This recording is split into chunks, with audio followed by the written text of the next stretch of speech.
Hello and welcome to another edition of ATL Prime Sports. I'm JJ Jurjevich. Joining me this evening is the one, the only TC Todd Corder on the other side of Atlanta, and of course our fabulous producer Wayne Ridenauer in Memphis, Tennessee. Larry Gardner, the voice of the Braves, Rome Braves that is doing just that. Public address announcing tonight's Rome Braves game. So no Larry tonight. How's everyone doing? Wayne, how you doing, buddy? I'm doing pretty good. It's got quite a bit of rainstorms here in Memphis, and I'm having to keep up with that as much as I am a bathroom renovation. But we're close enough now to where we are now back to having two usable commodes. So that's always good. That is always good. TC, how you doing tonight, buddy? Expect that as part of the intro tonight, but what the hell? Also, I didn't expect. We were expecting David Walker of the Rebel Walk tonight instead. The Rebel Walk had a realignment themselves. As Ole Miss Eve, she'll join us on the line momentarily, taking over for David at the last minute, and we hope David feels better soon. I'm doing great. Preparing for my daughter's third birthday party this weekend. So hold tight, Dino Dash. We're coming on Sunday. What's that for today's show? Todd mentioned it. We had an Omaha. Evie Van Pelt from the Rebel Walk will join us to have a college football roundtable, and we give our preseason top 10. And we'll have Evelyn on, Evie, the whole entire show. So roundtable with our guest tonight, friend of the show, again, Evie Van Pelt at Ole Miss Evie on the old Twitter or the X, joins us for another college football roundtable. Again, Evie is the founder and the publisher at the Rebel Walk. Good to have you on, Evie. How you doing tonight? Oh, I'm doing great. Thank y'all for having me. I'm kind of a poor substitute for David, but I'm going to give it my best shot. And I appreciate y'all. Oh, don't do that. Stuff your sorries in a sack. You're a great guest. You're better than David. Just don't tell him. Well, I don't know about that, but thank you. Thank you again. I'm happy to be here. I had to get that in. You know, he can listen to it later, and he'll come after me, I'm sure. Well, folks, with everything that's going down, we'll have a round table. We'll get everybody's opinion on it, and we'll just have some fun. So, Evie, thanks for joining us. First topic, we talked about it in the pre-chat, lots of conference realignment in the last two seasons. Geography out the window, conference realignment. Evie, your thoughts on that, and we'll go Todd, Wayne, then I'll end it out, and we'll just have fun with it. Well, I tell you what, Lane Kiffin addressed that in his press conference earlier this week, and basically what I got out of it was it's a whole lot of dollars over not much sense.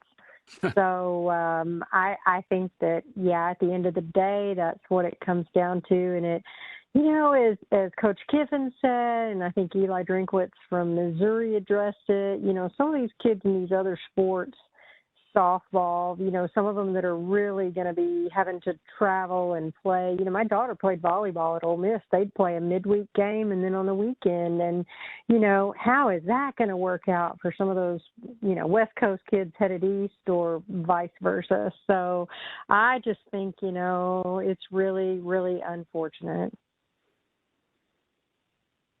Todd, go ahead. Well, look, this is a new age in college football, and it's all ran by the television dollar. And really, the Pac-12, they were late to the game. The Big Ten got a great deal, as we all know.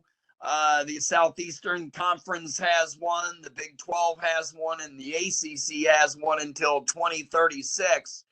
And, you know, you can see the Big Ten on Fox, CBS, NBC. I mean, you can see it. You know, you're going to see the SEC on CBS this year. Then, of course, it'll be exclusively with ESPN and ABC. That will be weird at 3:30 p.m. Now, see that. But this all, again, follow the money from Pee Wee to the pros. We're in college. We're talking college football here. And TV dollars are going to run it no matter what the consequences are for any of the sports concerning travel and et cetera. And college football and college men's college basketball pay for And that is the reason why the other sports exist. So that's the day and age we're in. I think in the long run, it'll be fine. It's just going to take some time to work it itself out. Will the Pac-12 survive? I highly doubt it. The ACC is looking to add Stanford and Cal. Yeah, this is I'm with Evie. I think it's unfortunate. I think it will, in the long run, I think it will be good for college football. But as Evie said, there's other sports at the collegiate level, folks. You got your Olympic sports, your weight trainings, your track and fields, your swimming. And if you have a meet as a Southern California swimmer on a Wednesday night, let's say, at Rutgers, you're going to travel a 3,000-mile round-trip flight to try and get back by class by, let's hope, for Friday. So the college football and basketball dollars definitely make all the ends meet for every school in these deals, and the TV deals are getting bigger and bigger, so the schools are jumping ship, and that's exactly what we see here. Again, I think there's pros and cons with everything. It's going to be really cool to see a Michigan versus Oregon conference game in the next couple of years, but it's also going to be a shame when Oregon's got to travel again. I use Rutgers to go and play a Big Ten conference softball game. The softball players have actually already spoken out against the conference realignment for several schools. So I think it's a give and take scenario, and it's a love-hate relationship, whichever cliche you want to use there. But I'm anxious to hear what Wayne has to think about it. Wayne, you'll get the final say-so on conference realignment, buddy. Well, as far as a fan's perspective, it'll be nice to see number 1 and number 2 play each other for a conference championship. I'm not so sure it's going to be good for those that like the Cinderella stories, because there's going to be less of a chance of some school in one side of the conference with a mediocre, season versus a big one and have the chance of knocking them off. But in a bigger sense, I can agree with some of those softball players. They are really going to have to start pumping up the budget for the softball and the women's basketball, because a school like UCF having to travel all the way to Iowa or BYU or Texas Tech, that's quite a trek to have to make. Yeah, Central Florida, Ames, Iowa State. So yeah, the travel's going to be and the softball players mentioned it, and they nailed it on the head. Well, we're in this world where mental health is a huge deal, and I'm an advocate for mental health. If you need a mental health day, you should have it. So what's that going to do for the mental health of these young adults? Evie, let's move on. Or is there any final thoughts anybody want to slide in on conference realignment before we move on? Todd, Evie, Wayne? Yeah. I want to make sure everybody got their 2 cents in. I'll end it with this.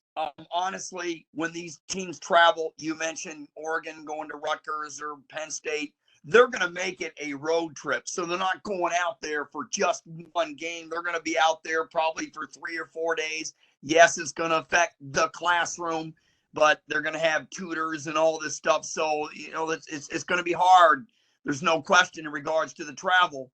But this is the world we're going to be in. So these teams are going to make these road trips, and they're going to be gone anywhere from 5 to 7 days, playing several games. This is a softball team will do. They'll play a best-of-3 series, potentially wherever they go. Then they'll go play another one, and then they'll come home. So this is how it's going to be. Time will tell how it plays out. Name, image, likeness has been a topic since its arrival. Your thought on the current state of name, image, likeness? Evie, head coach over there in Oxford, Lane Kiffin, has had his open thoughts about the NIL and transfer portal. Your thoughts on name, image, likeness specifically as it relates to football today? Well, a couple things. I think that probably we all thought, or at least I did, when the whole name, image, and likeness thing started being bandied about. I feel like, for example, let's take Johnny Manziel, as his Netflix documentary just came out. You've got a player, and the university is making millions and millions off of him. I think I read somewhere it was like, because of the PR boon and everything, maybe 37 million, something like that. And the player gets no piece of that. They could sell all the number 2 jerseys they wanted. He didn't get any of that. So I think a lot of people envisioned name, image, and likeness to be just that, a player being compensated for his name, his image, or his likeness. And in fact, I think, it's pay for play, and that's exactly what it is now. And so I'm not sure that, maybe enough forethought was put into that, but I think absolutely that's what it is. And I think, Kiffin has been saying from the get-go, basically we have free agency, only we don't have the ability to do contracts. But that's basically what we're looking at here. And, it's funny. I mean, people criticize Kiffin and say, oh, you're the portal king, but you're, criticizing the portal. He is the first one to say, one, he's all for the kids being able to make money and be compensated. He also says, I know I am a beneficiary of the transfer portal. But that being said, these huge roster turnovers every year, he doesn't know if that's good for college athletics. And I agree with him. I agree with them wholeheartedly. You can be good at your job in the current state of college football, which is transfer portal, name, image, likeness. And Lane Kiffin has been the king of it, as he's proclaimed, and as I would give him that title. He's got the best quarterback in the room, in my opinion, in the country, and partially in part, Spencer Sanders is there, transfer from Oklahoma State. So I think he can criticize as well as take advantage of what's given to him. So I'm right there with you. Folks, you're listening to Evie Van Pelt right here on ATL Prime Sports. You can find Evie on Twitter at Ole Miss Evie. Evie is the founder and publisher of the Rebel Walk, and you can find the Rebel Walk on Twitter or X at the Rebel Walk. TC Wayne, take it away, guys. In terms of the NIL, look, we all knew it was going to happen this way. The players deserve the money. The universities have made millions off these kids. And when you don't have any rules, it's going to be the wild, wild west. And that's what happens. I mean, a kid can, the quarterback from Texas, Ewers, he went to Ohio State when he was a high school student, didn't even finish high school, went to Ohio State, stayed there for a year, then went to Texas. Now he's in Texas. Now he's going to stay at Texas, but say at the end of that year, he wanted to go to another school. I mean, you can transfer 4 different schools, 4 different years, 4 different places, and get 4 different NIL deals if you don't like the other one.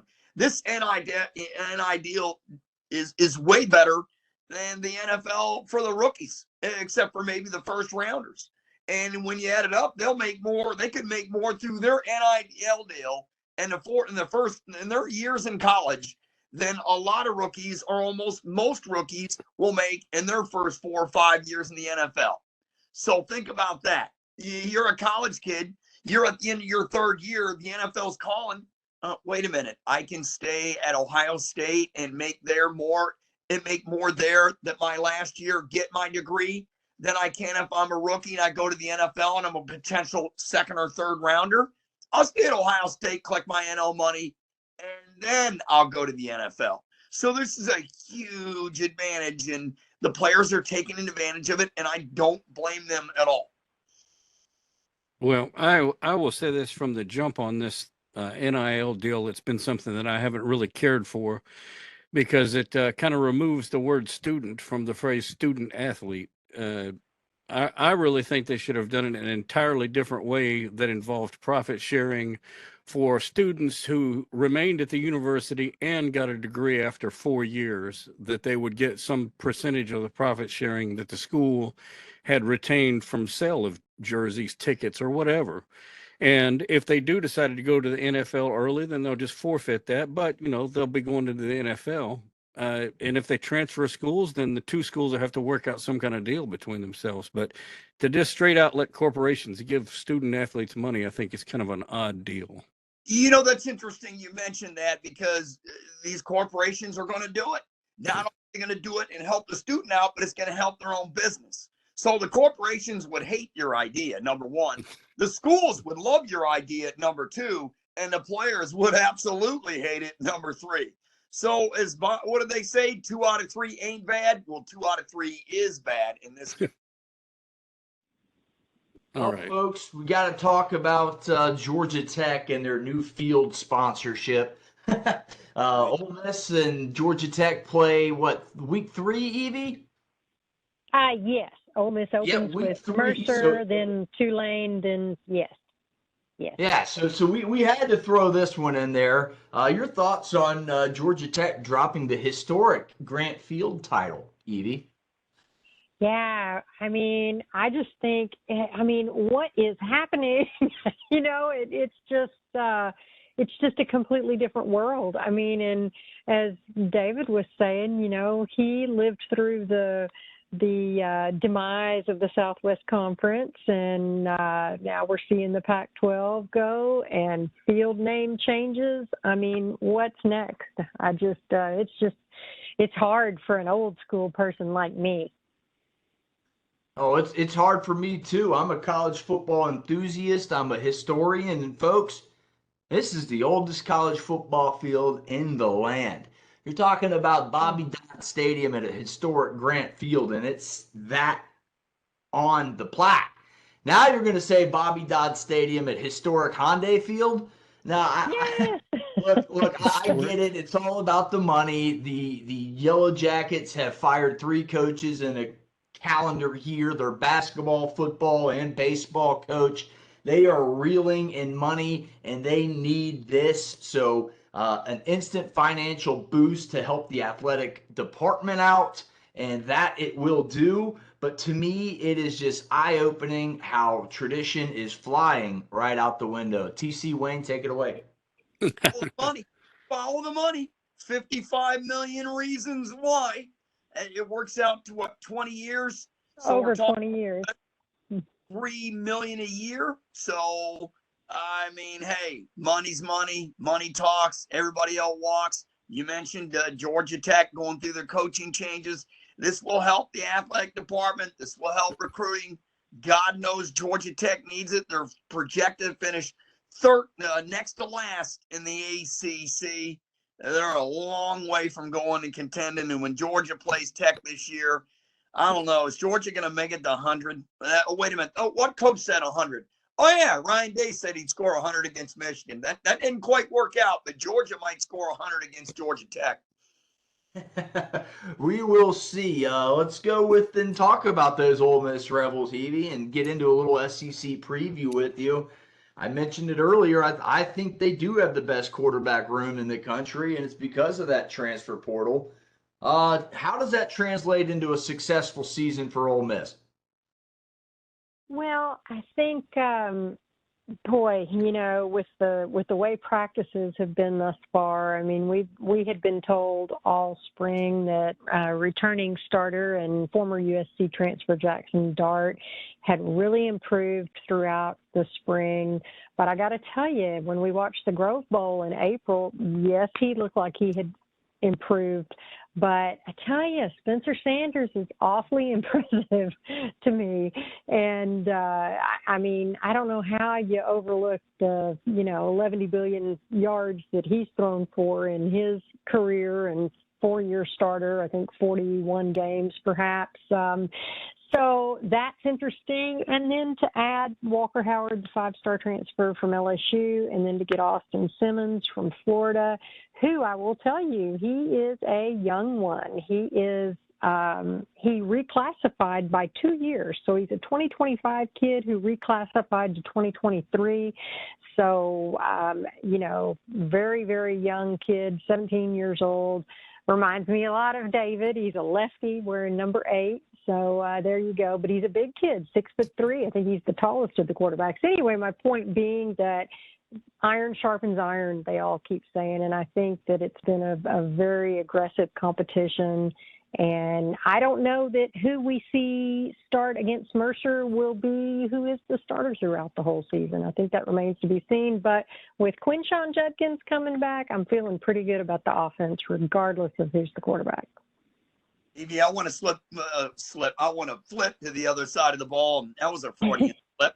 So anyway, we'll flip to the other side of the football, and to me, that's the weakness of the Ole Miss team. I know they've got about 6 starters, 7 starters returning from a year ago, and then you have new coordinator Pete Golding.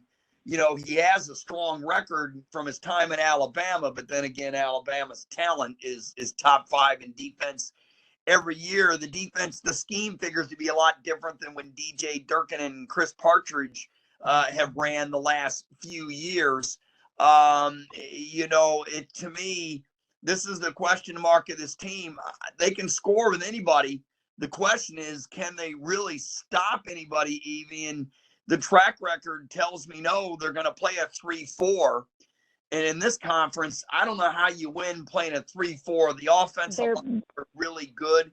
I think you know you're playing a 3-4. You're going to have a problem. Yeah, no, they're not going to be playing. They got a 4-man front. They're going to be. You're going to be seeing a 4 on 7 occasions, but maybe switched it since I've seen it. Yeah, I mean, I think they're going to be kind of multiple, but I think mainly 4-man front. So yeah, I think that you know, I think Kiffin so far seems pretty pleased, but I will tell you, you know, again, Ole Miss brought in 28 players from the transfer portal, and I want to say 16 of them are on the defense. So, you know, we're going to see. We're going to see if Kiffin earns that Portal King title because, you know, now that you got the guys, what's going to happen? So I think they're really pleased with Monty Montgomery, the linebacker they brought in from Louisville. And I will tell you, somebody who is really, really, really going to surprise a lot of people. Maybe not even surprise, because I don't know that a 5-star recruit is a surprise ever, but true freshman linebacker Sutterine Perkins is impressing everyone thus far. Josh Pate on his show earlier today was talking about him and thinks he's going to contribute really early, and so do I. So he's going to be one to watch. But yeah, the defensive line is looking pretty darn good. Keep an eye out for J.J. Pegues. He's returning. So you're right. I mean, that's always kind of been the question mark for Ole Miss. And Ole Miss fans always say, if the defense can just be, you know, middle of the pack, we got a shot, because the offense is going to be up there at the top. So it's going to be interesting to see. You're listening to Evie Van Pelt right here on ATL Prime Sports. You can find Evie on Twitter at Ole Miss Evie. Wayne, I think I saw you getting ready to go there, man. You want to? Well, just the last 2 topics. The only thing I've got to say is I have not really been following Ole Miss, so I wasn't even unaware of their quarterback room situation. But I'm still getting used to calling the Liberty Bowl the Simmons Bank Bowl, and see, they've promised that they're going to upgrade the stadium and do all kinds of improvements, but one bad turn on Wall Street, and there may not even be a Simmons Bank in a month or 2. You never know. Tradition going out the window, as I mentioned. It's bye-bye. I mean, I'm surprised the Chick-fil-A Peach Bowl has still got the Peach Bowl in its title. It used to be, they dropped it for a little while, and then it came back. So tradition's just going out the wayside. Evie, I'll ask you about the SEC East. Is it Georgia's and it's a runaway, or do you think Tennessee, Kentucky, South Carolina, or Florida may have a say?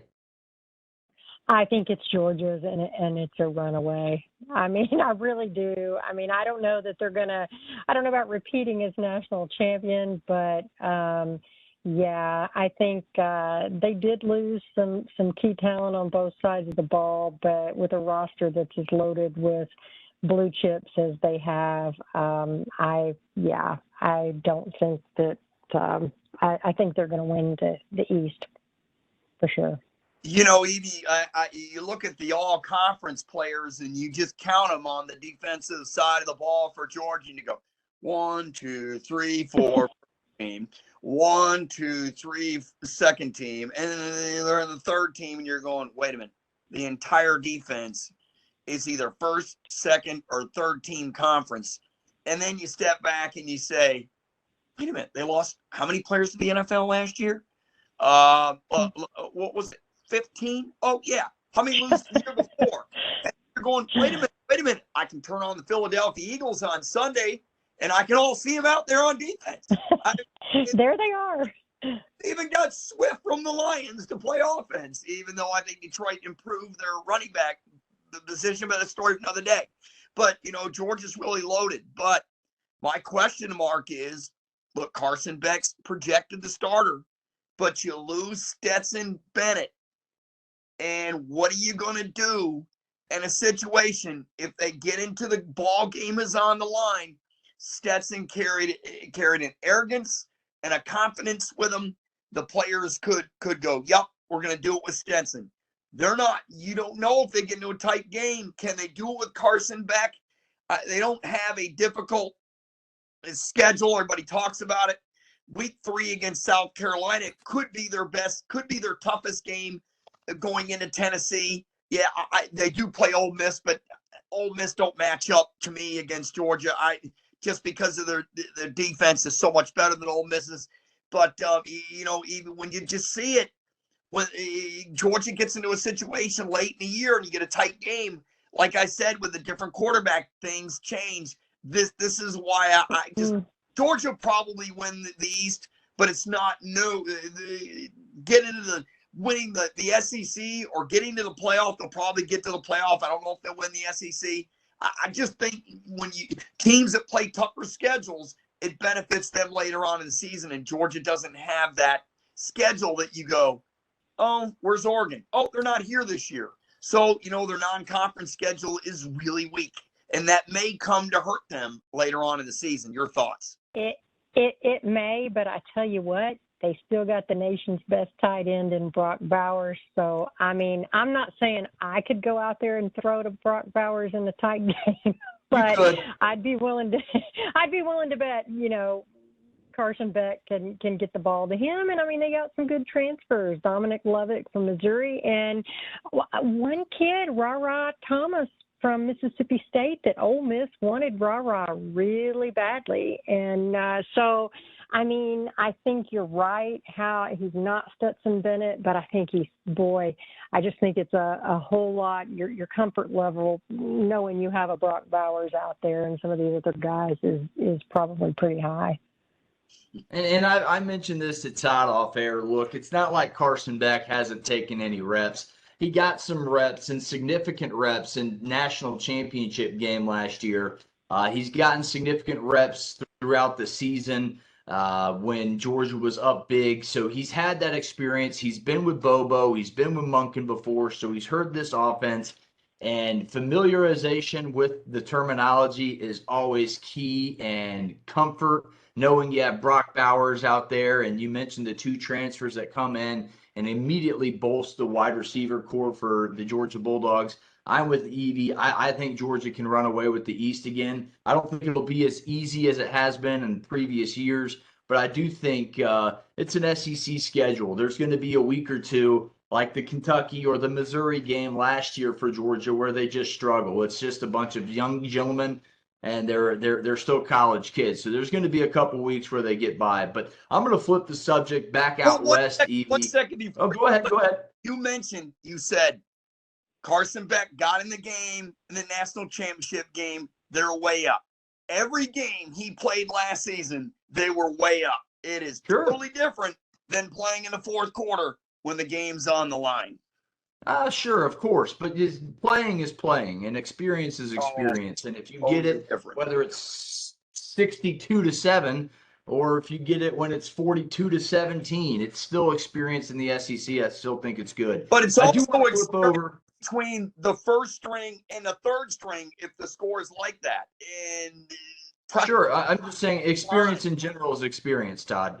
Whether it's first play, last play, kneel down, the fact that he has it under his belt, to me, is better than going out there as a true freshman. I agree that if he has it under his belt from his experience, but if you're playing against the first team defense instead of the third, that's a big jump to me. Absolutely, 100% agreed. I'm just saying he's not going out there with no reps. Right. I want to flip over to the West. I want to talk about Arkansas. They're one of my dark horses in the SEC.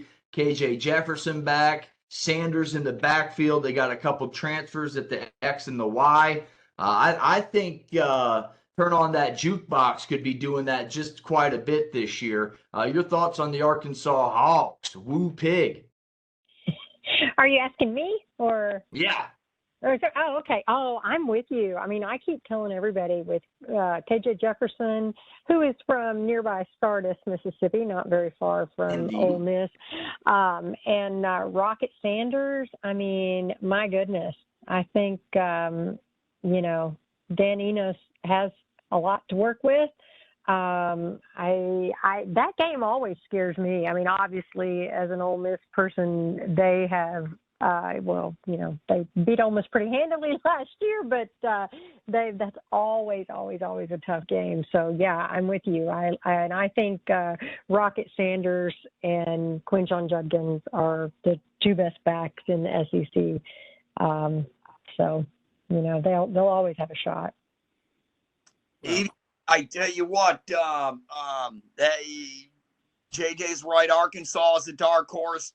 But to me, if Ole Miss can play defense, a lot of folks have them finishing third in the West, and that would be, behind Alabama and LSU or however it is in game. You looked at LSU's schedule. They go to Alabama week 4, so it's going to come to that. And Alabama, they have question marks, even though they have talent. I mean, they have a question mark, I guess, at quarterback because they don't know who they're going to start yet. Between Milrose and Simpson, and then the transfer from Notre Dame. So Milrose, excuse me, and the Simpson and the transfer from Notre Dame. But this team's offensive line is going to be really good. They've got skill position players. We all know. To me, the quarterback position for Alabama, but they're going to look to run. They're going to look to run the football. They're going back to running the ball and a little bit of, instead of the pro style offense, they're going to go into that run pass option deal so they can use the feet of Milrose if he indeed is, or Milroe, excuse me, if he is indeed the starter. So, I mean, and then defensively, Alabama, they're really good every year. They're great up front. They did lose Anderson, which is a big loss in the middle, but this team just reloads. And can anybody take Alabama out, or do you have LSU winning this, or Ole Miss? Where do you see the West shaking out?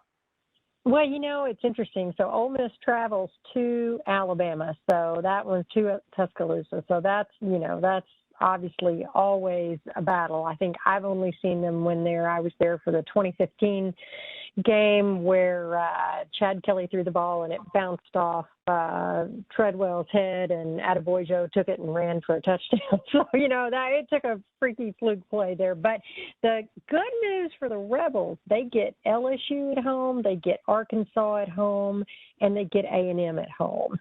And so, I think that's going to be pretty important there. And, Lane Kiffin always has that Alabama game. Nick Saban, he admires him so much, and they came so close to beating Saban last year. They had 1st and 10 on the 14 to go down and could have won that one, and just didn't work out. But yeah, I'm with you. All the people saying, oh, but Alabama has so many question marks at quarterback. You're right, they do, but they're all very, very talented. And I think that, I don't know. I'm not going to fall into the trap. I mean, I look at and LSU. Who trap is it, or the Ole Miss trap? Look at Alabama's schedule. Speaking of traps, all their big games are at home. They do go to Auburn. They go to they go to A&M. But they have Texas, Ole Miss, LSU. They're all at home. They have Tennessee at home. And, that's going to, the home cooking plan there is really good. Yes. but Ole Miss, LSU to me is a wild card because Daniels, I'm telling you, this is a quarterback that can do it all. And if I see Ryan Kelly and his Southern accent at LSU, they're strong up front like they always are. The West could come down to that Alabama-LSU matchup at Alabama, and that's where I think it's going to come down to. Do you, Evie? Oh, I completely agree with you. And I think that Jaden Daniels, this will be his second year in Kelly's scheme. I think the offensive line is better. I think they have one of the best receiving cores, Malik Neighbors, and then tight end Mason Taylor. Their defense limited offenses to 22.5 points a game last season. I think they're going to be even better. And they've got Harold Perkins. And, I mean, my goodness. So, but I think you're right. I think that game right there, that could be for the West. JJ, what do you think? And the West, I think this is the most wide open it's been in a long time. It wouldn't surprise me if a team like Arkansas gets hot, or if this league cannibalizes itself, much like it did in 2002 when Georgia beat Arkansas in the SEC title game. There's 3 or 4 good teams, and we just talked about if Ole Miss can play defense, if those 4 transfer starters on the defensive side of the ball for the Rebels, if those transfers make an immediate impact and the Rebels fans in Oxford get what they want, those fans in the Grove could be barking up 8, 9, 10-0 if they can get past Alabama early on. So there's a good handful of teams.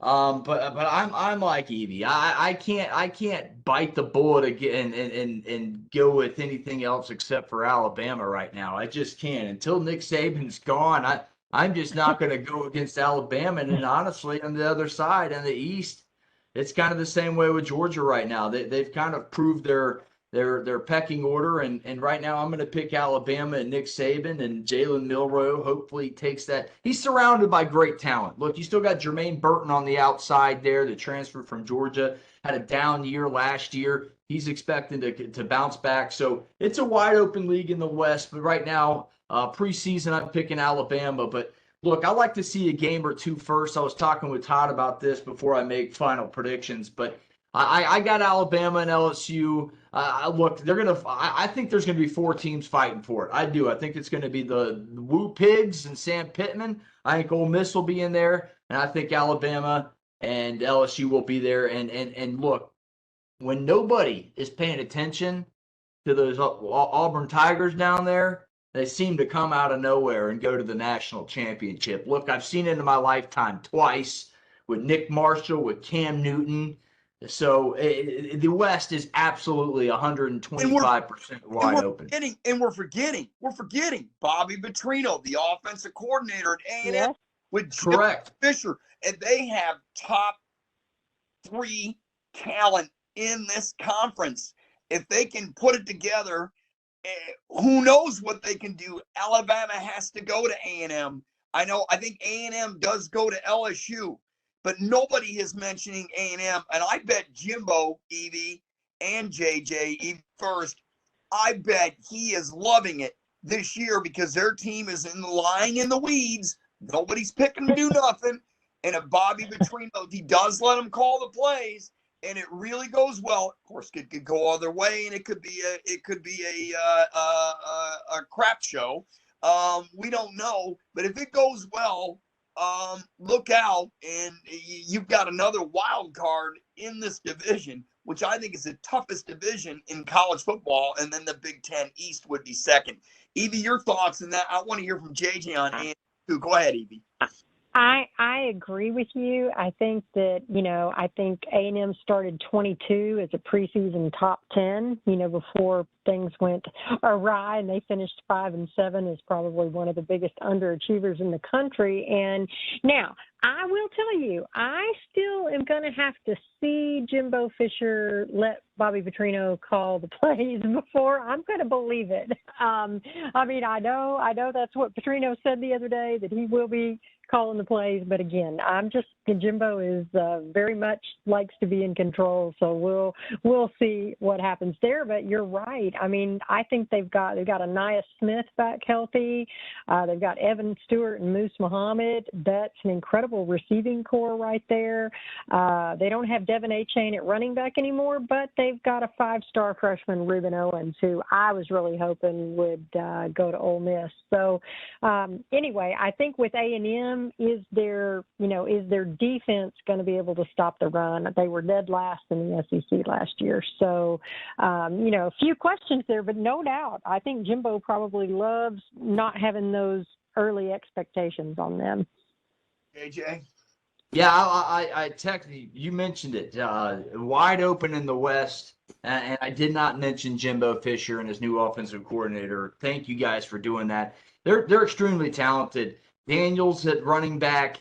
He's a junior. He's familiar with the terminology. Aeneas Smith, slot wide receiver out there. They got a bunch of 5-stars. Remember, they bought that class a year or two ago, so those guys are going to be familiar with the terminology. They're going to be putting their hand in the dirt on defense. Defensive tackle Walter Nolan, big guy, got his hand in the dirt. I think he'll be an impact player on that A&M defense. I'm excited to see what they do this year because 5-7, it's not going to keep Jimbo Fisher around much longer.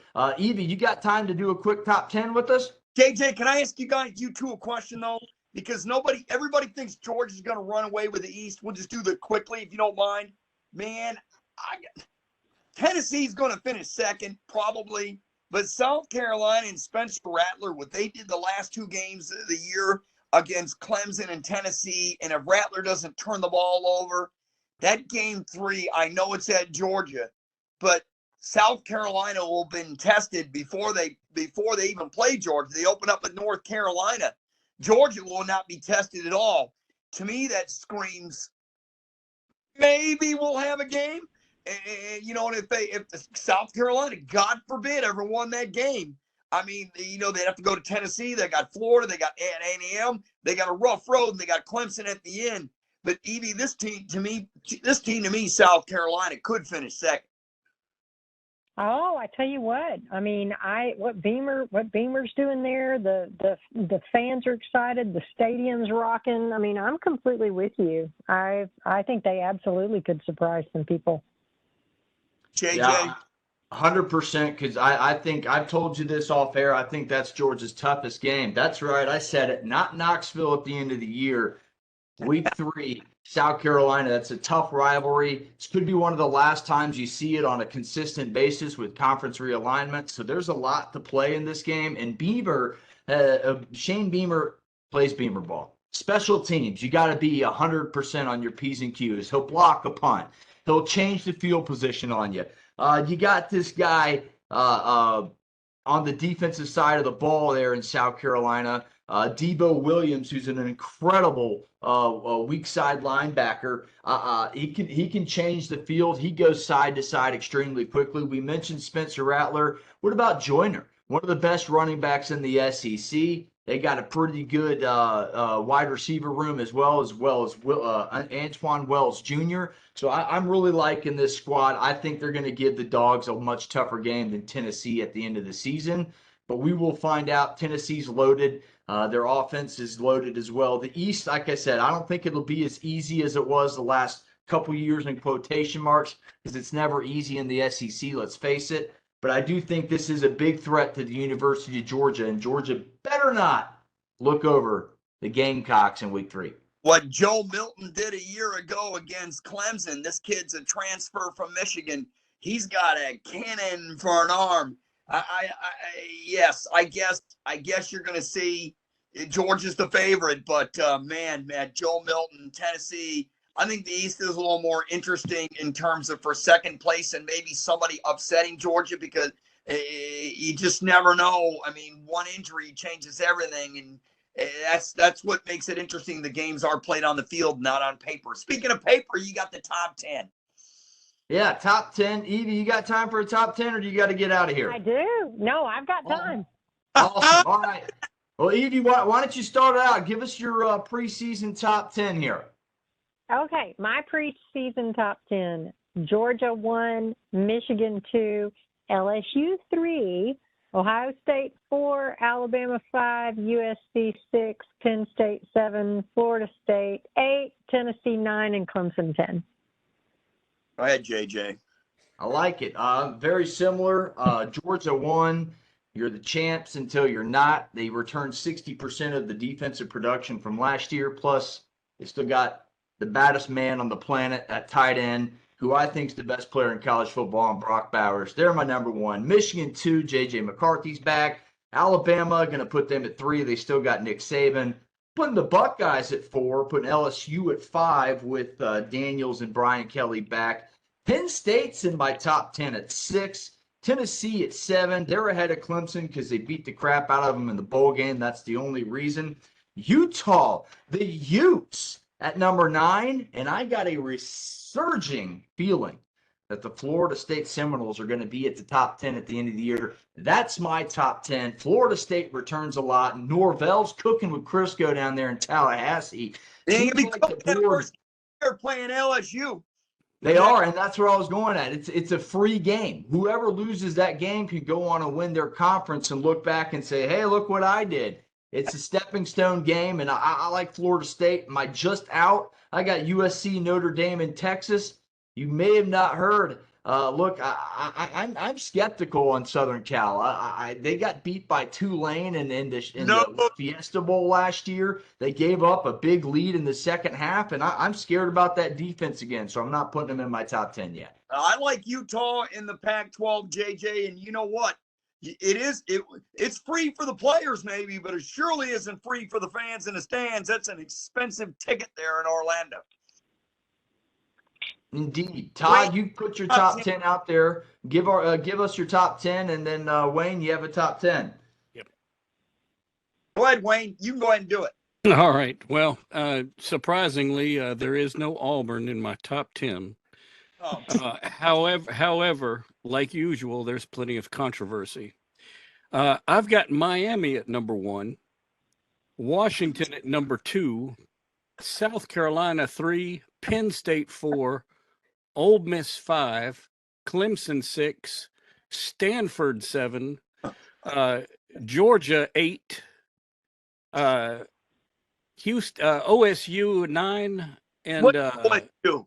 And Houston 10. Who's OSU? That's Ohio State, right? Ohio State. Oklahoma State. I mean, Ohio State. Or is it Oregon State? I mean, holy smacks! I need to drug test you at the show, man. I mean, my top 10 is Georgia, Michigan, Ohio State, LSU, Alabama. Hell, it's at Corder Todd. I can't remember the rest.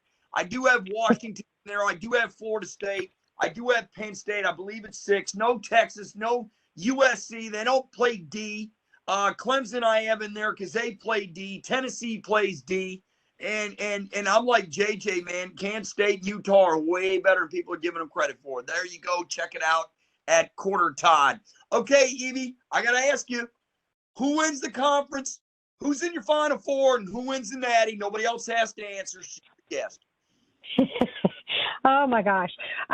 Okay, right now, I think I actually, this is going to, y'all might think me crazy, but I think LSU might win the SEC.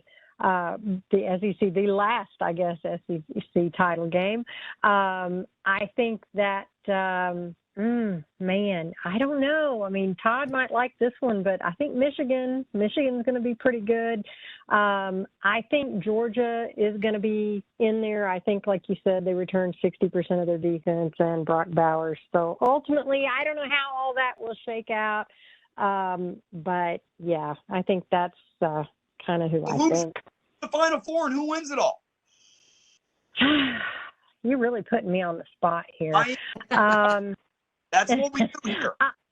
Yeah, I know. I think if it can work out this way, I would think Georgia, Michigan, LSU, and Ohio State. And I don't know if that can happen given all the conference championships and such. But I think I'm gonna take the safe pick. I think Georgia actually could go for a three-peat. I think Kirby, from what I've heard, really, really, really, really wants that three-peat.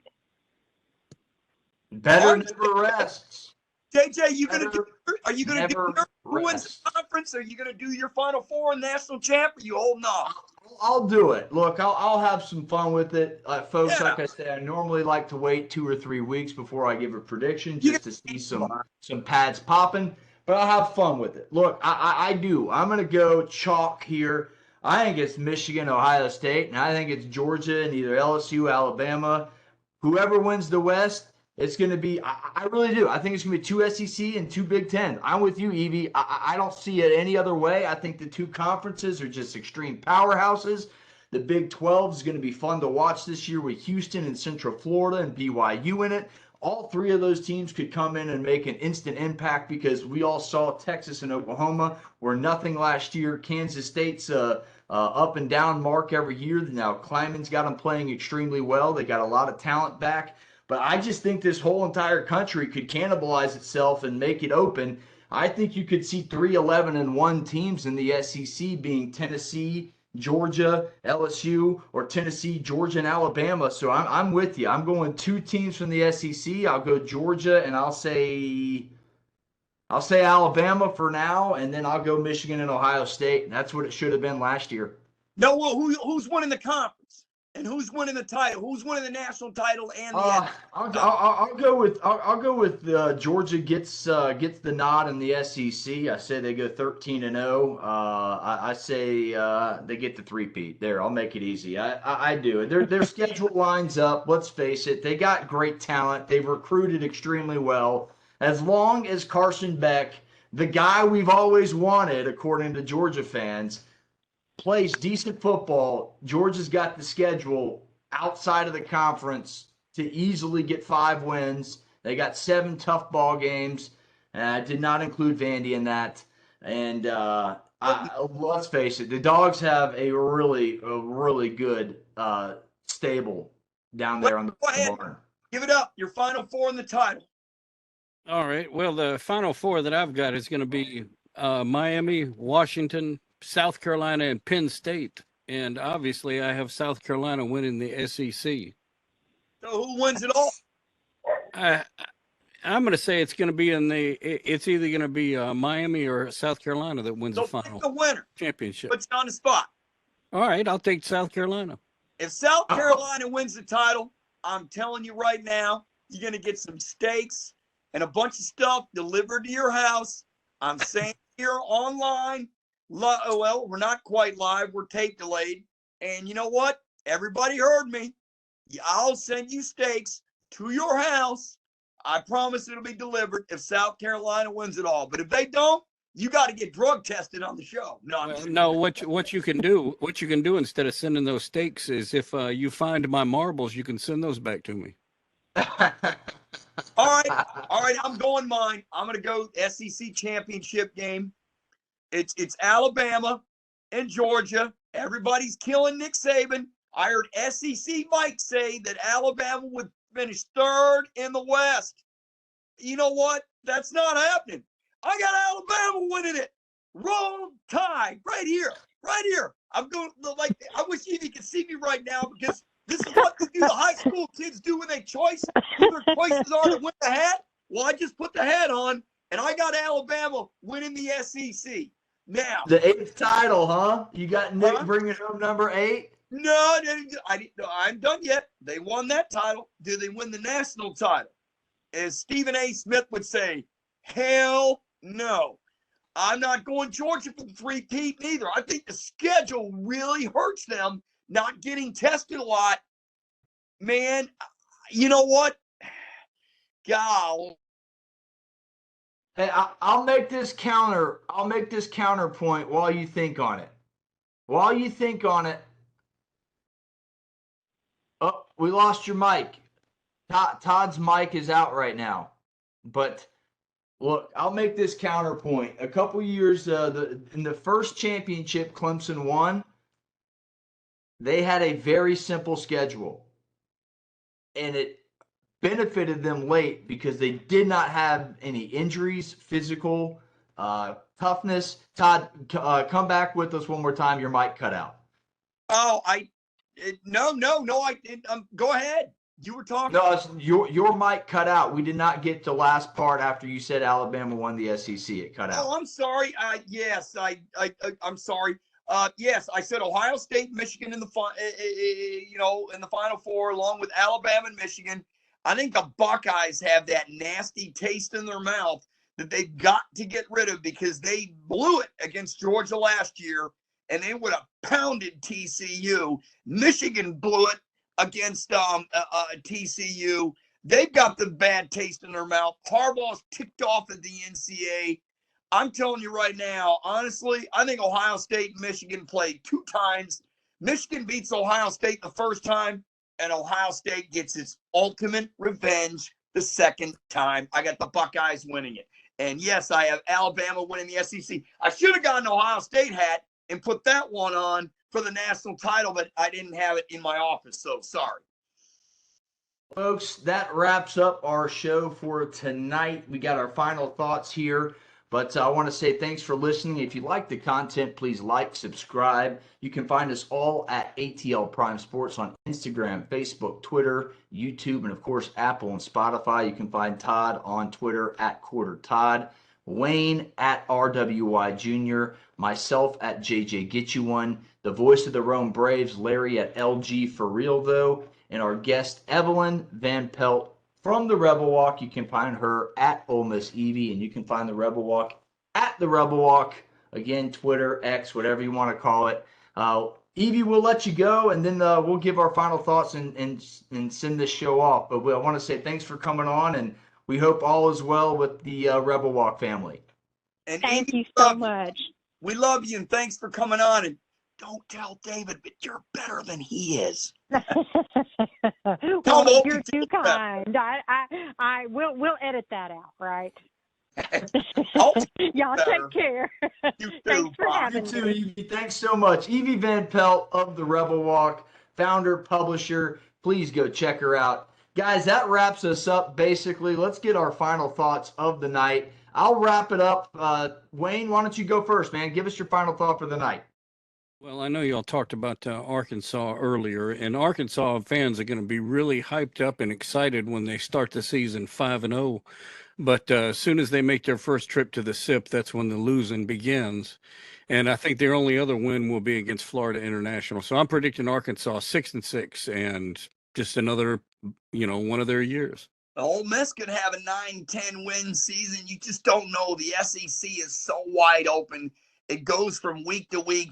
I'm going to close it with this. HBCU Go is now the exclusive partner of the SWAC. HBCU Go is the newest way to catch all 107 HBCU teams, including the Chicago Football Classic and the Heritage Classic on September 2nd. The Chicago Classic will feature Central State from the SIAC versus Mississippi Valley State from the SWAC, Jerry Rice's old school. I can't wait to see what the HBCU Go app does for college football, especially in the SIAC conference. You can watch your favorite teams on it. I think there's 6 games this season, 5 or 6. And then, of course, you and I, JJ, will get Central State twice this year. We'll get to see if Brandon Kyle sling that ball around, but you can catch him first on the Chicago Classic. And Central State's a dark horse for me. And the SIAC, we'll see how it plans out, goes out, whatever. Todd stole my thunder. I was going to say, who doesn't like free football in a world where you have to pay for every football game via paid subscription, monthly cable bills? Here comes HBCU Go. 100% free way to check out all 107 HBCU schools. Again, go check it out. HBCU Go this fall. TCI will get the call for 2 Central State games, as he mentioned. And, of course, the Heritage and the Chicago Football Classics. It's going to be fun. I wanted to double emphasize it. HBCU Go.